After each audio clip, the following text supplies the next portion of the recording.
Welcome to EGO NetCast. I am Martin Lindeskog. Hi, Mike. Hi, Martin. Yeah. What are you thinking about when it comes to the dating scene? And you have mentioned Tinder and the podcasting. What's that relation? So Matchmaker FM is a new product that we've launched out of the back of podcast.co. Is to help podcasters and guests make connections. And yeah, that was the strap line, is it? It's like Tinder for podcasters. Yeah, it's interesting. I have never used Tinder, but I know about the phenomenon. No, me neither. I'm married, so I've definitely never used it. I'm single. It's all hypothetical. Yeah, that's interesting. And that's how we got connected. You reached out on LinkedIn, I think it was, and mentioned the matchmaking.fm. So I got a bit curious, and then I asked if you could be on the show. So then I did some, as I do on this segment, like the name of this podcast, Ego, and egosurfing or ego search on your name, Mike. And then, how do you pronounce your last name? Cunsolo. Yeah. And now when we talked in the green room, is that Italian or is it it's Sicilian, actually, yeah. Sicilian. Sicilian. Mm-hmm. That's important if you're down south to say that it's Sicilian. It's still a part of Italy, it's very right? important. Yeah. It is still a part of Italy, but I think most Sicilians see themselves as distinct from the Italians. I think I think that's a bit of a legacy from the war, actually. Yeah. And the North, Lega Nord, they are also saying the same thing, but reversed, right? The northern part, the Rome. Absolutely. But I we talked about that, we will talk about beverages and so on also, I think. So yes, my favorite wines, it's probably down there. We call it in the, you say the, what do you say, booth, or no, not booth, or the shoe, or what do you say, or the end of a shoe, what do you call that, or a boot? The heel? Yeah, the heel, yeah. There, and also in Sicily, they have very good wines where the grapes are, it's something special. I'm a fan of licorice. Do you like licorice? I do. I really like licorice, actually. Yeah. And I'm not a wine connoisseur, but something with coming from that region, it has this licorice or that kind of often taste. It sounds maybe a bit strange, but I like it. Yeah, I'm also not a connoisseur of wine, but yeah, I do know what you mean. If I had to pick a wine, I would say I like a Fleury, I think, which is a French grape, I think. Okay. My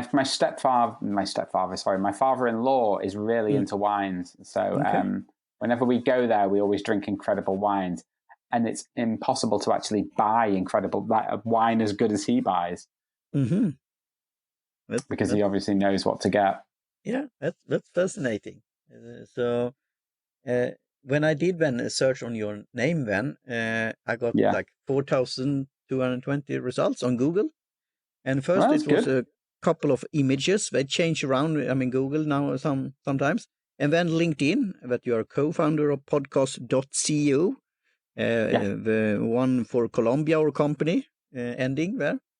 And then Twitter, videos, Facebook, and then that we'll talk a bit more about matchmaker.fm, the product hunt that you have talked about your invention there and your service. And then I wonder about F6S. What's that? That was a hit result also. F6S is like a startup community website where I have created a profile on there. Okay. Gosh. Yeah. Quite a number of years ago, actually. It shows that I don't search my name very often. So that's on the first page, and then okay, interesting.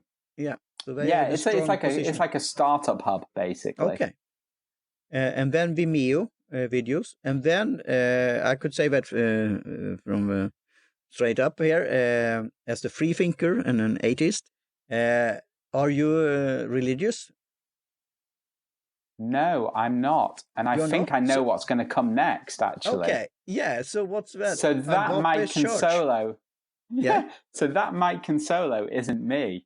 Okay. You see? Interestingly, there's two Mike Cunsolos. So funnily, right. So before we launched podcast.co, we also run a sister company called radio.co where we do live radio streaming experiences. Okay. And a large percentage of like a large percentage of that customer base is actually churches that want to take their sermons online and broadcast their sermons. So we have quite a lot of US-based churches on the customer base there. And interestingly, the Mike Cunsolo that isn't me is very much involved in that kind of ministry world and sort of helping ministries get their radio stations and their streams online, as well as just generally sort of involved in helping ministries achieve their digital and marketing goals. Okay, so now if you listen to this, then I know it's not you, but it's him. yeah, exactly. Because I think, funnily, a few years ago, I think I'd done a Google search on some images because we were changing some links on the site. So I searched my name on Google Images, and an image of that Mike Cunsolo came up, and I thought it was me for a while. And I was like looking at it thinking, why do I look so different? Or it was like a real odd moment. It took me a few seconds to realize I wasn't looking at myself. Yeah, and we are joking a bit about it, but I do this because it's the podcast name, but also that I'm an advisor in new media, and you can't do so much about what's the results, but you could at least reflect on it. So when I take this on the Google, the first page, what's your reactions or your thoughts about that? Is it like what you want, or what? Because we will talk about Matchmaker FM a bit more later on. So, hi, Martin. Yeah, when we are back. Hey, I'm back. Right. Yeah. Okay. Cool. Right. So, where were we? About what's your reaction to the results that's coming up on the first page? Is that what you imagined, or what you like about it, or your thoughts I think about so. that? Yeah. Generally, yeah. I don't. I guess think too much about how I'm perceived online. Interestingly, but I obviously judge other people on their online presences, so this is quite interesting. Yeah, I mean, I don't think there's anything there that I wouldn't be happy to be putting out there. I mean, it is all stuff that I've obviously put out onto public-facing sites like LinkedIn or Medium or Twitter. So yeah, so I think generally I'm probably quite happy with the results. From your perspective, interestingly, what do you think about the results that you got? Yeah, and we will come at. I mean, as I said, I often don't do lots of research and so on before an interview. I want to, have a conversation, but I do this as an exercise to get other people or listeners to think about that and reflect on it, and maybe do some introspection, and then they could contact me and talk about that, because I agree with your view, and I think you have a sound thought about it and thinking that you should be as you are. And when you meet people in different ways, you present yourself, and it's like I say, you're a facet that I'm working on my last site, I call it teaparty.media, when I want to present what I'm doing. And then I said, often a person, an individual, have lots of different ways you could look at it. And that's the interesting thing, because that's how you do business with people who you know, like, and trust. But still, you could think about it. Okay, what's coming up, and how could we improve if we want something else popping up? And this we do content creation and so on. So I think it looks good. But when you contacted me through LinkedIn, I got curious about Matchmaker, and that's what we don't see so much about on the first page. But I know it's a new service, so I did a search engine on DuckDuckGo that I like. That is this. For privacy and so on, and I will do some other searches also, because there's other search engines out there, but the Google is the most common one. But there it was several LinkedIn entrances, discussions and forums and so on, and then it was on Instagram, and then it was something called Martech Zone, and there I think it was this product hunt also that we were talking about that. So on DuckDuckGo you got a bit more about this Matchmaker FM. So is that anything else? Because you are a chief marketing officer, or that's correct. What's your title? No, so that's really interesting. So with Matchmaker, we've actually taken a very different approach to our sort of traditional marketing routes. So through podcast.co and radio.co, we're very, very heavy on organic content marketing that happens on our site. So we basically create information hubs with guides, tutorials, videos, and we pull in a lot of traffic through that type of marketing. Because ultimately, a lot of people are on the internet, they have a query, you provide them with some sort of helpful answer to that query, and then you try and funnel them into the product if it's the solution that they're looking for. So it works really well for that. And, you know, like say on radio.co, for example, there's certain search terms that we'll be on where we've got like probably all 5 of the top 5 links. So that's incredibly powerful. But with Matchmaker, we kind of decided to take a different approach in that it's not necessarily a service that needs to be content heavy.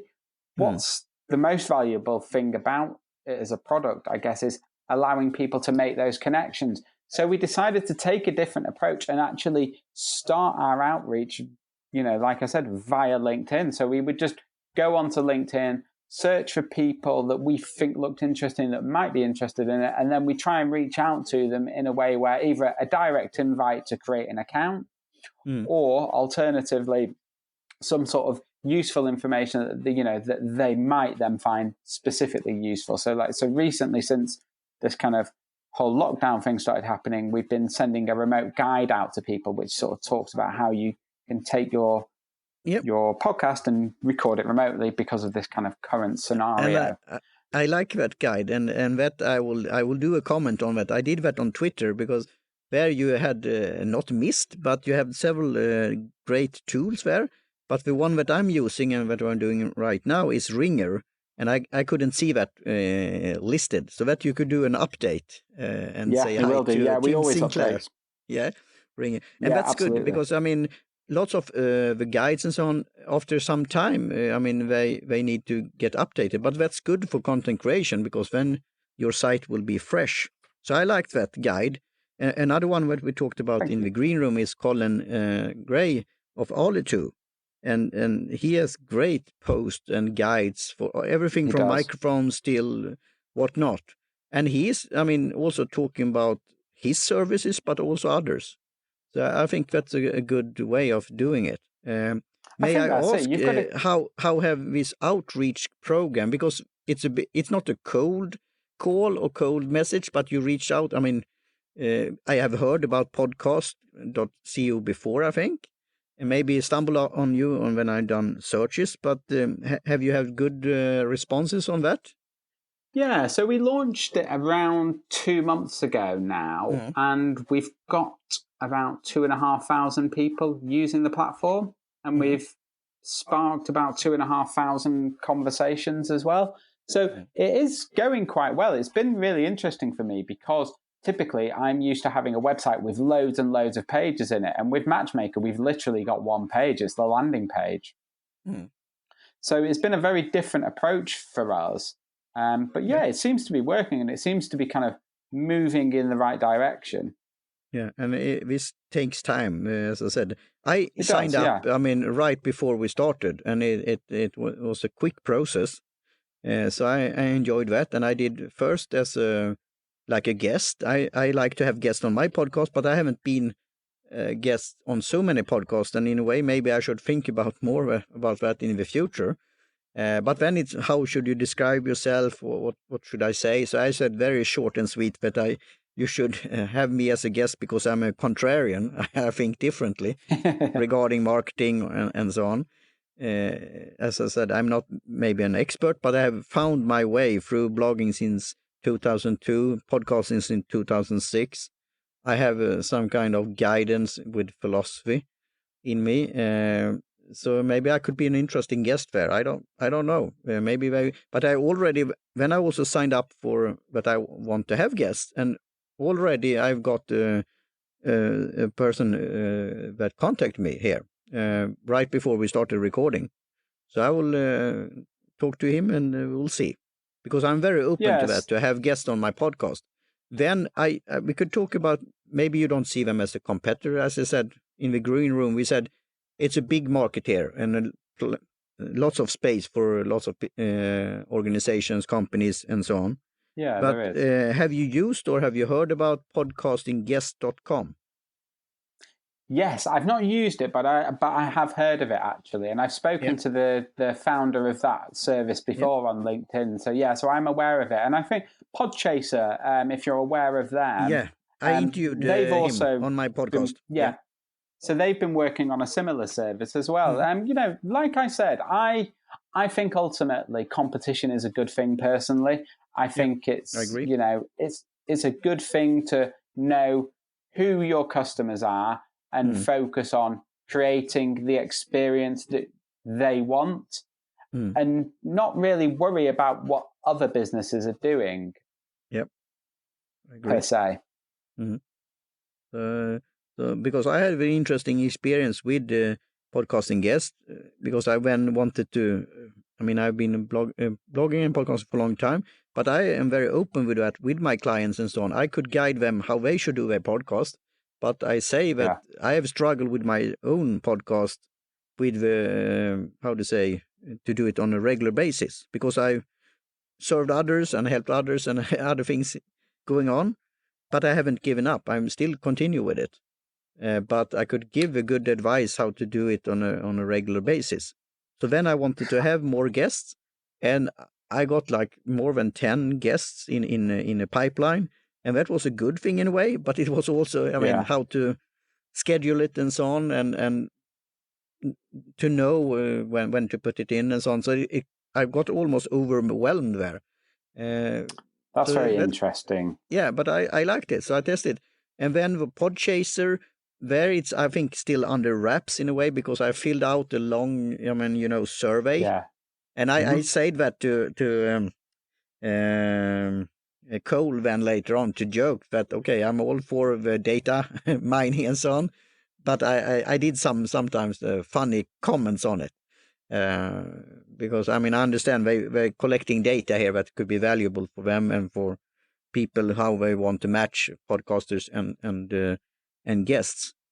So I haven't seen anything there yet, but they are working. They want to create their database, and I like their service and the idea very much, but it will take time. Because, as podcasters, we do the easy route to prepare, plan, book, record, marketing, podcasting, production, editing, etc., etc. And then it's a new round. So to go on other sites and so on could be hard to find. But I think it's a great initiative to, as they say, to be like the almost like the movie database for podcasters, but it will take time. It will. I think. I'd be really interested to see whether Podchaser can achieve that, because I do think that's kind of needed.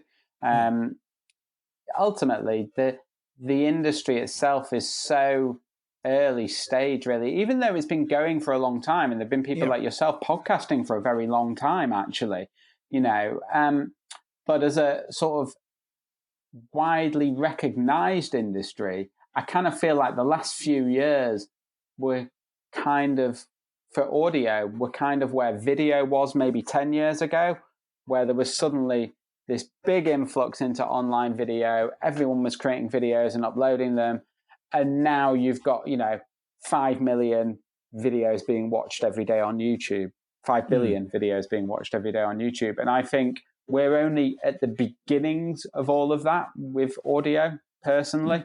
So we're kind of at that kind of early Wild West phase, I think. So there's a lot of opportunity, and everything's kind of up for grabs potentially. I think it's the most important thing for me is, like, going back to what I was saying about competition and monopoly, is the most important thing you can do is to focus on your users and what it is that your users are getting out of your service.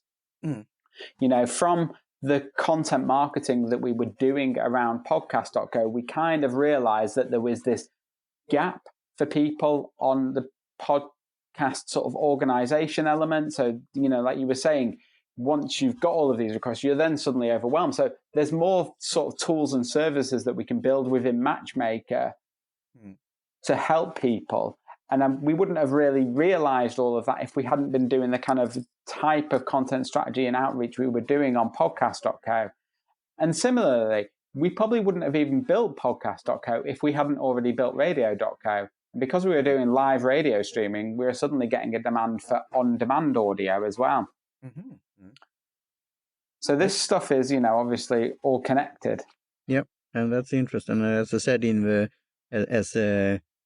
how to say, for the record, when we talked in the green room, you said this word monopoly, and according to my view, monopoly is only when the state is involved. So, I mean, it's always a potential to pop up a new competitor or new service and so on. And if the market will be free to work, then it will be in a good way. But then, of course, you have very strong, companies out there. For example, Apple, Google, and now you could say also Spotify and others. But still, it's market shares out there and nobody's controlling it because they can't.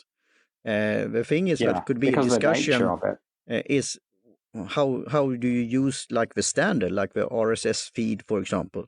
I know that the guys Rob Greenlee and what's his name in Blueberry, they have been talking about that on a new media show. Maybe it's time for a RSS 2.0 or something like that, because it's a working, but it's an old technology, and we take it for granted. But it is, and I think someone probably will come along and change how RSS works. I would imagine, but like you say, the nature of podcasts and why they've become so ubiquitous is the fact that they are open. That that Apple traditionally, really, Apple are podcasts really up until the last few years. If you think of the word podcast, do you think of Apple? Because they created that whole economy really to an extent. And the player, MP3 player, iPod, that was like one of the first. That's why the name is. So that I often talk about that story. That's why my podcast and Rob Walsh, he's pulling my leg very bit to say the word netcast, it's not established, but it's like a homage or tribute to Mr. Laporte on Twit TV, and he was one of the first, podcasters. Because as I said, I'm an Apple fanboy, but Apple said back in the day that it's only our company that called something like an iPod. So podcasters shouldn't call it like podcast. And then he said, maybe we should come up with a new word then, like netcast or something else. So in a way, that's why I'm using it. I think it's show, personally. What's that? Sorry, no, sorry, I didn't mean to interrupt you. No, I think you're completely right. I think you're onto something there. For me, this is going to sound a little bit contradictory because our company name is podcast.co. But for me, the word podcast itself isn't really important. It's a show. It doesn't matter. And this is probably coming from the kind of radio.co background as well, is it doesn't matter if a show is live streamed at a specific time or if it's listened to on demand when when the user decides to, the listener decides to.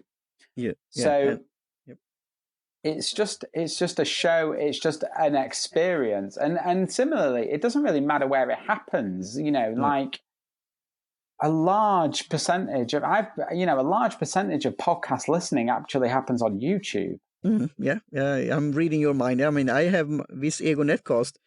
Thanks to Libsyn, is like a destination. Is automatically when I upload it and publish it, it will be on my YouTube channel. Not many people are like watching my, podcast artwork and listen to it, but still, I could add. It could be searchable. I could add the link to my podcast and so on. And I have some subscribers there too. So you should be where the listeners are. So I mean that's interesting to see. But we could talk a long time about that because the word here in Sweden is pod radio with 2D. It's depending on how you count, but PODD radio. That's the official word for podcast. So I have registered the domain podradio.org, but the common name is pod or podden or podcast. But as I said, you could listen to podcast on like a video. You could listen to it in real time, or as we say, time shifted. But then we have here, I don't know how it is in England, but you have regular radio stations here, like public radio and so on, and they create a podcast, but in a way it's a radio program that they are changing. It is, yeah. And it's okay if you could subscribe to it, RSS, and you could do it forever. But some of the radio shows, episodes, they are disappearing. And that I think a bit, it's, how to say, you get a bit changes confused. The format, there. Doesn't it? Yeah. Yeah, it does. I think that's it. Like, I think generally terminology for things is so confusing. I think this is the case with podcasts, definitely, and what a thing is, what a show is. I think that does confuse people. I think that's similar to, the similarity there is like online events. So you have webinars, you have meetups, you have presentations, you have keynotes, you have summits, there's like a million different words for the one thing, which is just an event of some description, ultimately. Yeah. So that's why, in a way, I mean, I like the word podcast, and your podcast.co, that's a great URL and domain name. Thank you. But netcast I like also, because then people could react a bit. Okay, internet, I know what that, but what's cast? And that's coming from the word broadcast. I mean, you wanted to have a broad spread or reach, but podcast could be very narrow, and that's what I like about it also. So it's a mix of different words into one. But again, the listeners don't really think about it, or because now you could, like, for example, we talked in the green room also that Spotify have got a great spot on the list now, especially for Android users. Like it's now the second that's another Apple. New word, podcatcher, or a podcast application after Apple Podcaster. So, and that's mainly for music. But then they created this player that you could play podcast also, and now they are pushing very much it. So you could. I listen to. Yeah. Sorry, no, go on, carry on, Martin. So they will promote it similar to they do with music artists, that you could get recommendations, you could get lists, you could have a profile of the podcaster.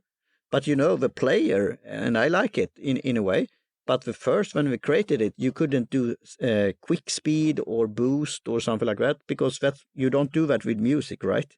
You do it on regular speed.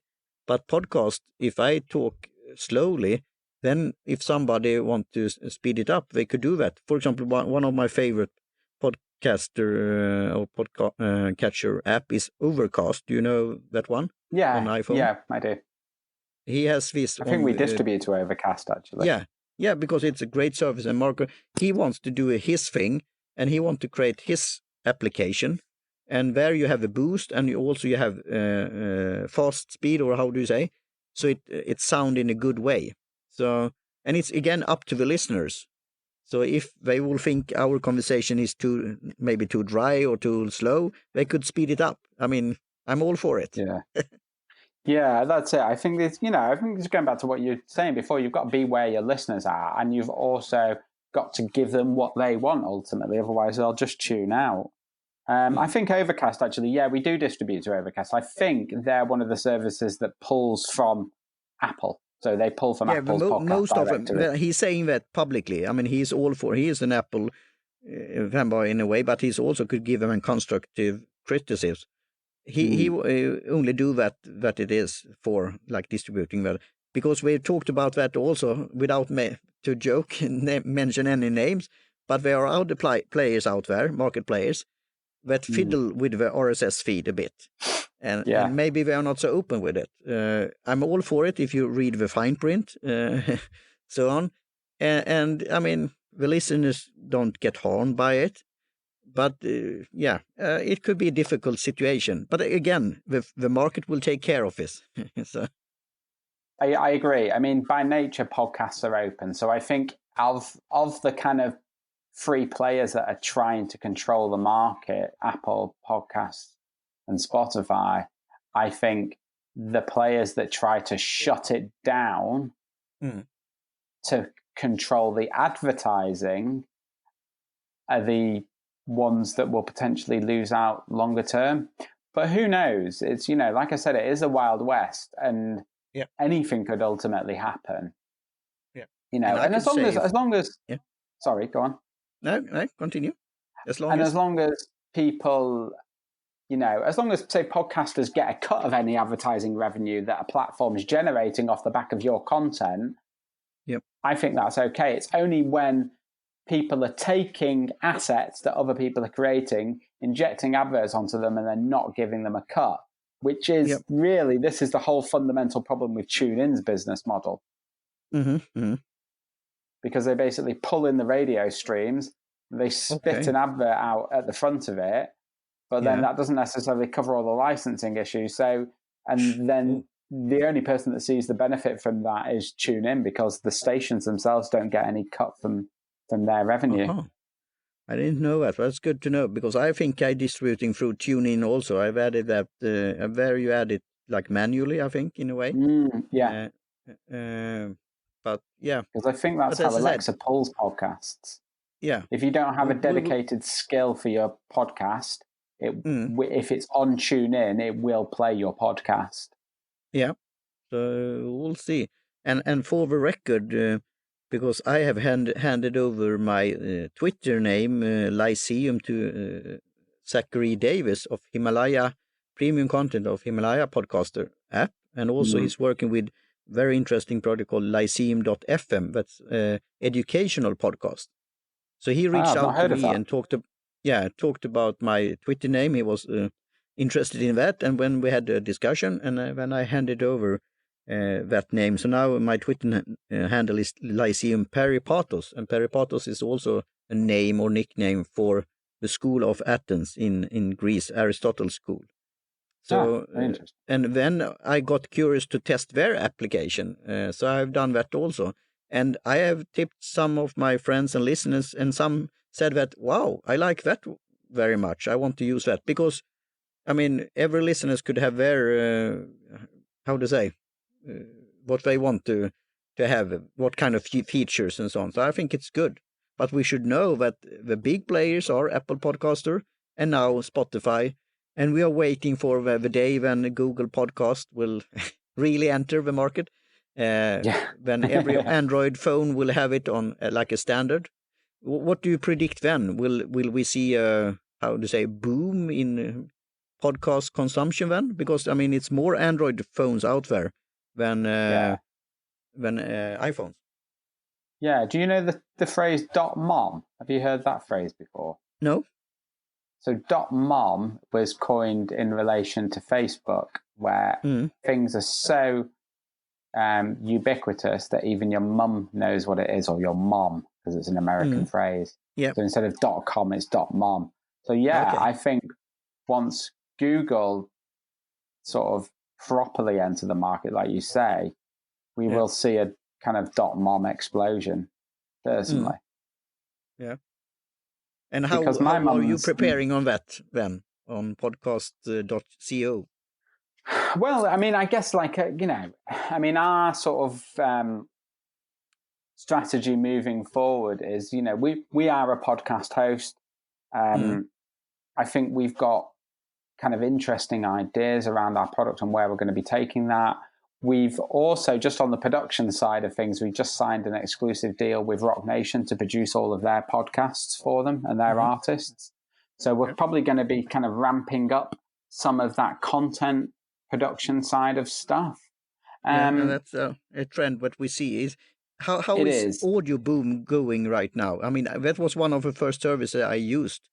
And so they stock exchange and so on, but it had been lots of, I mean, and now they merged with, or they tried to buy Midroll, and then that kind of imploded, and then Nick Candy, who's a huge property developer in the UK, who basically owns the vast majority of the publicly tradable shares, I think. He pumps money into it, basically. I think they're probably so heavily leveraged with debt that they could probably go pop at any time, Audio Boom. Mm. But then it will always be an asset, so it will always continue in some form or other because it's got so big, if that makes sense. Yeah, and as I said, I mean, you don't have any guaranteed success even if your idea or service is good, because I like that's what I said. We talked about that in the green room also about Anchor. I think that's a great start as for a beginner or so on. But as I said, read the fine print. But Audioboom, that what was called first, and then Audioboom was so easy to start, and I liked the feeling about you could follow others and you could comment. But then it started getting bigger, and they wanted to, have these deals with others, and and then we got this push that they had to, present figures. I think this is it. Their Audioboom are kind of in the same market as Acast, and I think even Audible are in this kind of market, and Spotify are slowly trying to take part of this market share where they're all basically looking to lock in exclusivity to their platform. I mean, Himalaya, not Himalaya, sorry, the Luminary are the American people that are trying to do it from the host side of things as well, right? So they're all trying to sort of... and they have things to think about, them, and also Wondery. Exactly.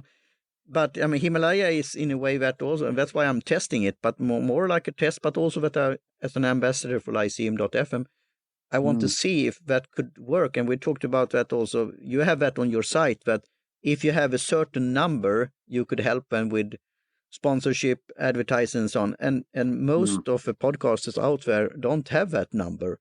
No, they don't. But maybe you want to support it with special content and so on. So I'm all for it.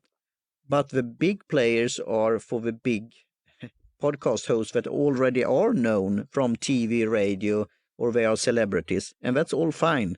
But I think it's we have space for others also. So now I'm testing on Himalaya and Lyceum FM if you want to support my work, because I am having cost in order to podcast as a hobby, but also I have clients and so on. So that's fine. But then you could give a symbolic $1 per month and so on. But lots of people are taking this for granted, right? And in a way, it's all okay. But I mean, I have clients that are doing great research on guests. They take their time, and the quality of the content compared to, you could compare it whatever with regular radio, TV, or newspaper. It's great content, and it's worth something, right? It is, but then totally. To put like some ads that are not related, that could, it could work, but it could be also that the listeners don't really care, right? Exactly. This is it. I think why listeners take action on podcast adverts is because it's from the host. I think when you start injecting stuff into podcast, it's not going to work. It's not worked previously. It's not worked for TuneIn. So it won't work for podcasting. It'll probably work even less for podcasting because with a podcast, you're actively choosing to listen to it, even though you're listening to it in a passive manner. Whereas with the radio, that's probably just going on in the background. So it doesn't matter if an advert's injected into a radio stream. Injecting it into a sort of, I've chosen to sit down for half an hour and listen to this thing, or an hour to listen to this thing, to then inject something that's irrelevant, it doesn't feel like a very good user experience. And I think it turns people off. So I think companies that attempt to do that as their solution to generate revenue are probably going to ultimately fail. I think Himalaya is really interesting, actually. And I think like the market in Asia, that people are far more willing to pay subscriptions for content in Asia than they are in the Western world. So I think that's something to look at, really. And those models are probably more for the platform side of things. We'll probably focus more on building tools that will help everyone, and help the people that aren't the biggest podcasts going. And then on the production side of things, we'll probably do a certain amount of podcast production with bigger brands. Yeah, and as I said, Lyceum, that has like Himalaya as a platform, you could say, but they are focused on the academia and the educational and schools and so on, and for teachers. And I think that's an interesting approach also. I think it's a very, very because solid that could be the future actually. of education and knowledge and learning.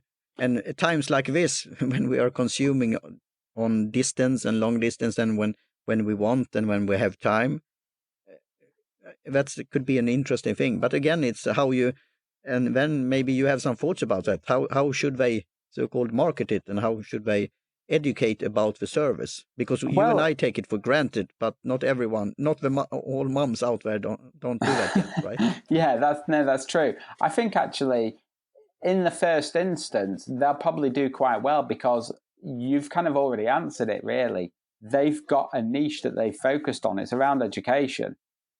So they know who their market is, they know who their audience is, and they know specifically what kind of content they need to bring on and what kind of listeners they need to bring on in order to make the marketplace element work in what they're doing. So I always think niches, work well. If you know, so going back to what I was saying earlier, if you know who your customer is, you can end up providing a much better solution for them. So interestingly, like Colin, talking about Colin and the podcast host, Colin's a really nice guy. And I think what he's done is really, really interesting. So whilst we've been sort of building the content strategy and building the audience on radio.co, I was always aware of the podcast host, and I was always looking at what Colin's doing, thinking that's really good. At a certain point, we are going to parlay our radio content strategy into podcasting. It was kind of obvious that we were going to be doing that. So it was interesting to see Colin doing it, because he had like a couple of years head start on quite a lot of people, actually. And really, if you're looking for solid content around podcasting and advice around podcasting, Podcast Host is one of the best places you can absolutely go to. Yep. And I think by knowing his customers and his users well, I think it's really interesting that Colin's not gone out and launched another podcast host. What he's done is he's built a tool that he feels probably services a gap in the market for the types of users he's bringing in through his content strategy. Yep. And then similarly, he's actually built a tool that's not readily available elsewhere. Yep. So, it's definitely the kind of thing that I would use that. I would absolutely use a literary if I was going to, do my own thing and try and get something together. That is 100% the type of service that I would just pluck, out of the myriad of ways that you could do your post-production. That appeals to me straight away. It's a compelling sales pitch, It's a compelling reason to use that product. And I doubt, that you don't end up at solutions that are that well defined unless you really know who it is you're making things for. Yeah. And I mean, when we had a conversation, he was very open with, how many clients, customers, and people who have started, and how they wanted to keep them, so to speak, also. Yeah. And I'm one included, but I'm open. It is a cost compared to buy a program off the shelf, but then it costs lots of more from at once. But over time, this will cost more, you could say, but it's a value also for my time, and I could use it. So it clicked definitely for me, and I have introduced it to clients also, and that's what I think we should then support. And he has a base, but in order to new inventions, innovations will come. You need to get that kind of support also. I agree. So it's interesting because we have seen lots of services come and go also that are so-called free or very technical or maybe not ready yet. But I'm all for that too also, because you never know what will work. And it's funny, we'll come in one of your features there on podcast.co. Then coming to transcript, and the episode that I did with Colin, it was for about half an hour, and I've written that I will update the show notes later on, and then it became very late. And I said, maybe I should do it, but should I do it by hand or should I use a service? And will my listeners pay for if I use like a transcribe service? I don't think so. When I use Blog Talk Radio, it costed, I think, $1 or $2 per minute. And now we have talked for 45 minutes. You could calculate what that will cost. That's expensive. Yeah, that's very expensive. Will somebody pay for that? Even if it's worth it, I don't think so. And that's the sad thing. But then I searched on the net on different services, and then ended up on Rev. And for the record, I also applied for becoming like a referral program, because I wanted to test it. And then I tested 30 minutes on this, and I paid $20-$30 for that. And I don't think people will pay me for that service, but I wanted to test it. And the result was, wow, stunning. I have to change a bit because, I mean, we joked about Colin's Scottish accent and my kind of accent, and some, I mean, technical terms and so on, but it was very spot on. And it was a nice then it's also search engine optimization, you could say. It's good for your blog post. And now with Google and others, and also Apple Podcast have a search function. And you have this startup in Sweden called All Ears. They could now listen and search for what you are saying. So now I'm saying all ears. So they will find themselves searching on them. So we will see more of these things, that it will be related to what you are saying, the content. And that's very powerful. But then, and that was interesting in Lyceum.fm, lots of great podcasters out there in the academic world that I don't know about. And they have great newsletters and so on.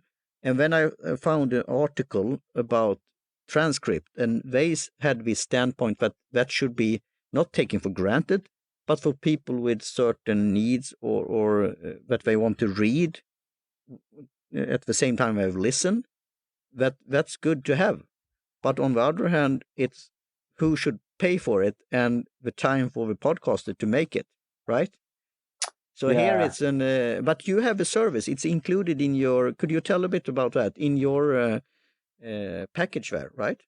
Yeah, so we tap into an API. So we essentially use someone else's, like they've developed the AI and the intelligence around that. And we just take the podcast episode and fire the podcast episode to them. They render the transcript out and then shoot the text back to us. And then we render that in the browser for the user.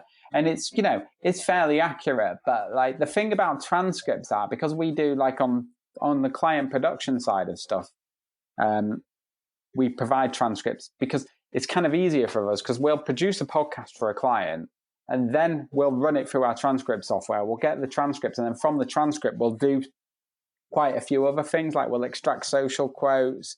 We'll sort of use the transcript to pick out the highlights to make the audiograms.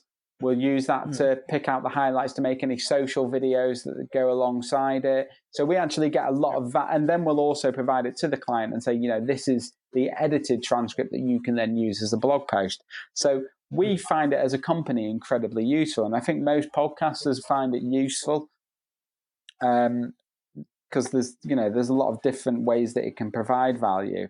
I think the thing about transcripts, though, they do end up being very time consuming, which is something that you often overlook. And until we started doing it for clients, we don't think we sort of considered how time consuming it actually is to do them and do them well. Because obviously it spits this copy out, but then you need to go through it with a fine tooth and sort of and edit it basically. So it can take you a few hours to get a transcript done. Well, and now I'll give you a curveball here, because I have a co-host. We talk about how to be productive and drinking tea at the same time. So it's called in Swedish produktivitet with 2 E's at the end. So it's a made-up word, a bit joke, playing with words on productivity and tea. Yeah. And there we tested teas from a notebook manufacturer in Berlin called Berlin Notebook. And he got we have interviewed him on our international show also. And he used that on his About page. And I got so glad to see that their guests on our show have used it on their own site, explaining what they are doing. on this show we are talking in Swedish, and we are reviewing, because he has started with tea also. It goes well with note-taking, high-quality tea from Japan. But he is interested to learn what we are saying, because we are talking in Swedish. Of course, in German and Swedish, I could read the German text and so on. I've studied German, and it has similarities, but it could be hard for him to understand the Swedish. But then I was thinking, okay, I will go through our podcast episode again and write down a summary and notes. But then I got like this fixed idea. I want to see if it's any service out there, and now I don't remember the name of it, but I searched for Google like transcribing from Swedish to German or Swedish to English podcast episode, and got all kind of hits there, and then a service that really doing that. But then I got a reply and said it could cost a bit. And I don't know. I don't think Berlin Notebook will pay for it, because I mean I want to do it as a service. But on the other hand, it would be nice to do that. So do you have any? They said that they could do it in a simpler way. Still, I don't know what it will end up, and I don't have a budget for that. But I wanted to see, because this is the things that we'll find in the future, I think, with artificial, how to say, AI and intelligence and yeah, all kind of things. So that'll be interesting to see for the future. I think that'd be really interesting, actually, see, and I hadn't really contemplated that, but that is where we'll definitely see growth, foreign language podcasts. So, as we were talking in the green room, I grew up in Spain, so my Spanish is fluent. There's a lot of Spanish speakers out there in the world. I know one word there, or phrase, una cerveza, por favor. I had Spanish for 1 year. That's fine. That's all you really need to know. Yeah, that'll get you quite far.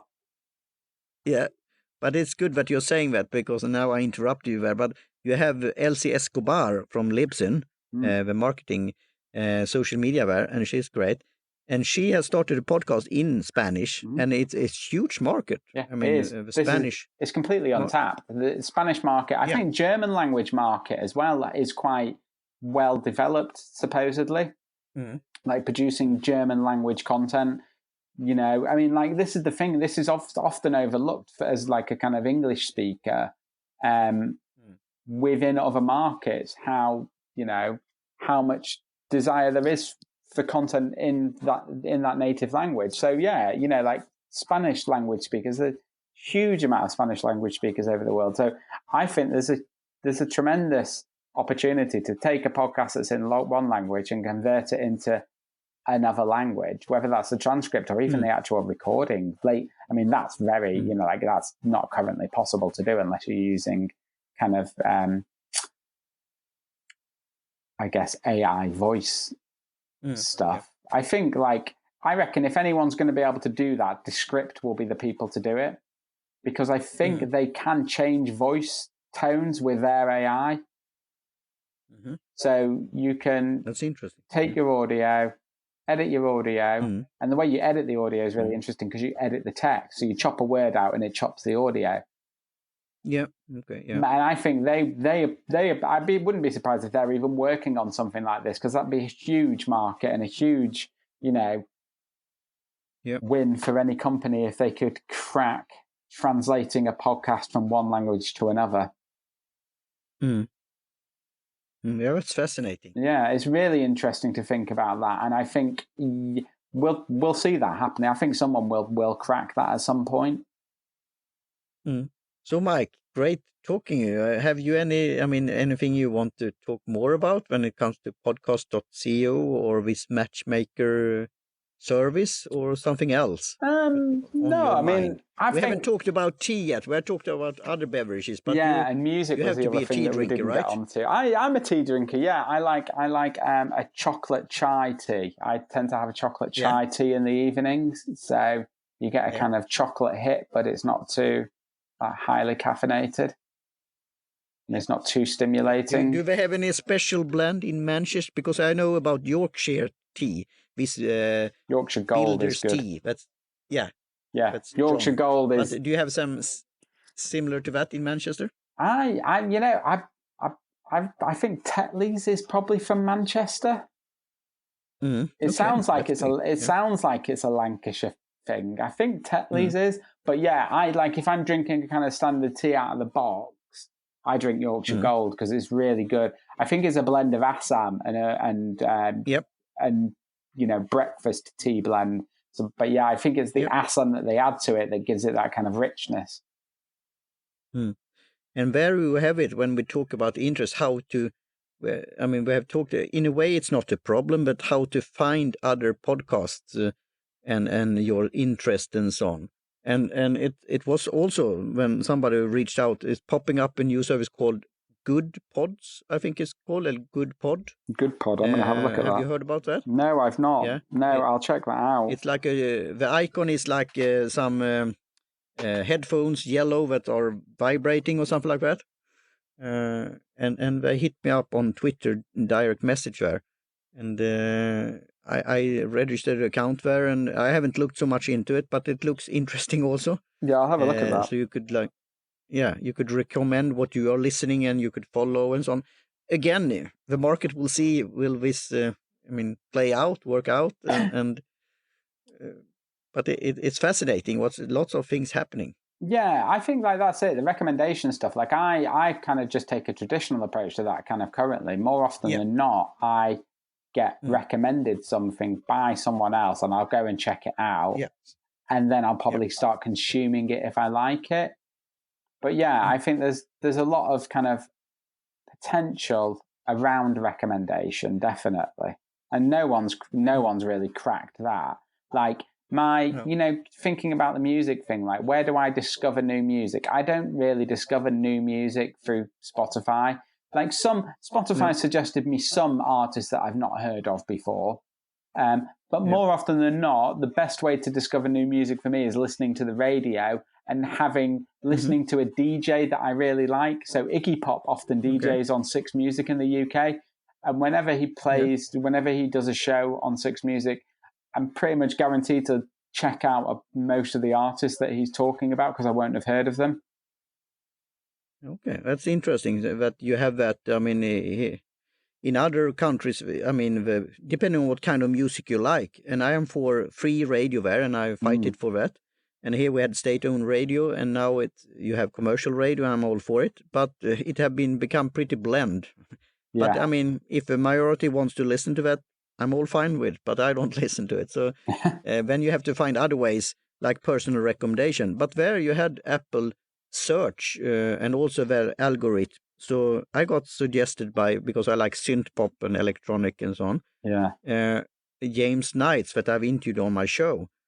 And that was funny, and how we reached out, and then we became friends on Facebook, and then we had a podcast episode, and I watched there in concert. So, but as I said, sometimes it could be hit and miss also. Yeah. So I think it's hard. And back in the day, it was you went to a record store and went through the vinyls, and somebody behind the disc gave you a recommendation. But I say all things are good in that way. I think it's hard for more and more. Yeah, and I think it's hard for algorithms to, model what it is about something that you personally like, which is why that kind of old school recommendation still works. Yep. So, I agree with that. And it's fascinating to see what will happen in the future. So any future plans for podcast CEO, and also if you want, you could talk a bit at the end here about the radio thing also, because I like to listen to radio also. I listen to a radio station called Happy Music Radio, or Radio Dismute. And it's a guy who collects 78 rounds, or how do you call it? The old stone... not vinyl, but the big play. Yeah, I know. So it's like music from the 20s and 30s, the happy music. Yeah, my father-in-law has loads of those. Yeah, so that's So with Radio.co, we're at the moment with Radio.co, Radio.co and Podcast.co and Matchmaker have taken on board a lot of new users since the beginning of this lockdown scenario. So it's like on Radio.co in particular, we've tripled our kind of listener numbers. So the stations that we broadcast, they've got on average 3-4 times as many listeners now than they did 2 months ago. The main aim for radio.co this year is to try and sort out licensing for the stations, because we've never traditionally been a destination for listening to radio. It's tools for stations to broadcast out. But I think we'll see, like, hopefully we'll crack licensing and we'll be able to sort of help more stations with that. We've seen some interesting people like Honest Burgers, which is a restaurant chain in the UK. They've signed up and created a station for their staff to keep their staff engaged when they've been at home. But then they've rolled that out to customers. We've had the Health Department of Australia sign up and create a station to distribute information to the Australian public. Yeah, that's interesting, because you know, back in the day, didn't Starbucks have their own like radio playlist or something like that? That's right, they did. And you could buy records. Yeah. So we've seen quite a lot of brands and companies and countries, government departments using it like that. So I think that'll increase, but we'll keep a focus on trying to sort licensing there. In terms of podcast.co, we're going to continue building out the feature set. I think, you know, what we really want to try and do imminently is to get some form of dynamic ad insertion sorted out for people, so people can do live reads and then we can accurately report on those numbers for them. So we're going to be doing RAD and the other podcast standard that I can't remember, IAB. We're going to be doing that. IAB, yes. Yeah. We're going to be focusing on getting IAB certificated and getting dynamic ad insertion in, and also focus on creating smaller tools that will help podcasters. And then with Matchmaker, it's very early days. It's only a few months old, but I think the general push is to just keep trying to help podcasters and guests connect. And I think we're finding there that we've got a really good product market fit. So what we just need to do is try and widen the net in terms of people being aware of that service. And that's kind of probably the general thrust of what we're going to be doing over the course of this year. Obviously, this year, how this year pans out is anyone's guess, really. Yeah.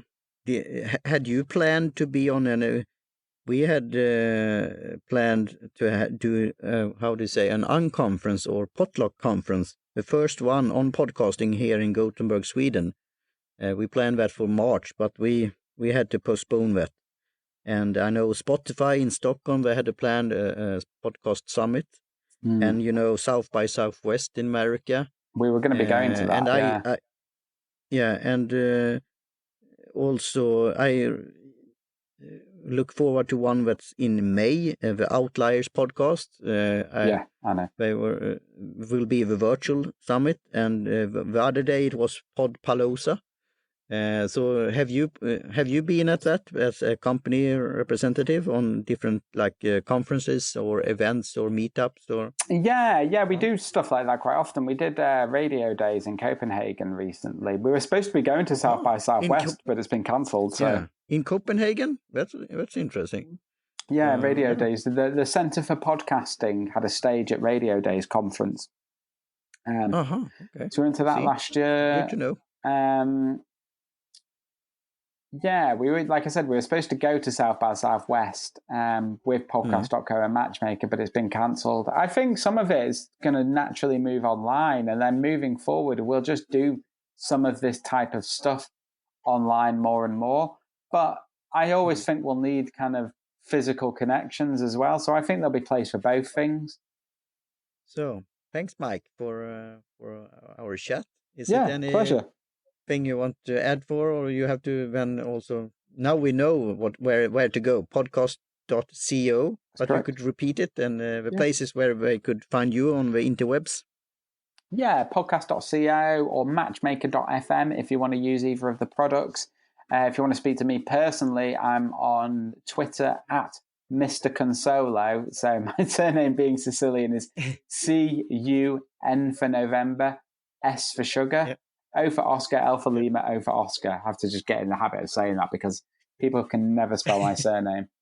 So Mr. Cunsolo on Twitter. If you Google Mike Cunsolo, you'll find me. So just click any of those links and you can chat to me, or you can drop an email to mike@podcast.co and ask me any podcast related questions that people have. If people want advice about anything, that's totally fine. I'm open to doing that. I've got quite a lot of experience kind of in audio and those kind of things and sort of building audiences. So I'm happy to sort of give people advice on marketing strategy type stuff if they ever want it. So yeah, just reach out to me if you want to. It's absolutely fine. Great. Thanks very much, Mike, and talk to you soon again. Great. Thank you.